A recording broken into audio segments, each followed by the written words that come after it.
পাই আর গোস্ত খামু না, জলদি লুডো খেলতে আয়। হ্যাঁ আসতেছি। ওরে বাপরে বাঁচাও, তোর এত বড় সাহস তুই আমাকে ফেলে দিস? দাঁড়া আমার কেরামতি দেখাইতেছি। আরে কুত্তা এখানে আব্দুল কনে গেল? বুঝছি তুই কনে গেছু। এই তোরা সবাই খেলা বন্ধ কর, রাইসা আসতেছে। দেখতেছো না আমি ন্যাংটা হয়ে দৌড়া চলে যাচ্ছি। হ্যালো বন্ধু, আমার কথা শুনতে পাচ্ছ? হেলিকপ্টার, বাইক আর লঞ্চ, তোরা সবাই 3 দিকে যা। বান্ধবী লোকেশন পাইছি, গুলিস্তানে আছে ওরা। পালিয়ে যাবি কোথায়? আমার কাছে ধানে বিষ দেওয়া মেশিন আছে, উড়ে উড়ে তোর কাছে চলে আসবো এখন। রাইসা এখন চাইলেও দরজা ভাঙতে পারবে না, কারণ আমি ওখানে ভারী কিছু দিয়ে রাখছি। জিল্লু আমার মাটি কাটার মেশিন নিয়ে এখন ঘর ভাঙ্গা চুরমার কর।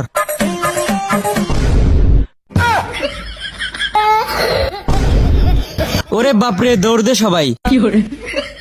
দৌড় দিস না কইতেছি, গুলি করে দিলাম। এই নে হেলমেট পর, জলদি আয়। রাইসার হাত থেকে বাঁচার জন্য মিসেল নিয়ে চাঁদের দেশে চলে যাব। না এটা হতে পারে না।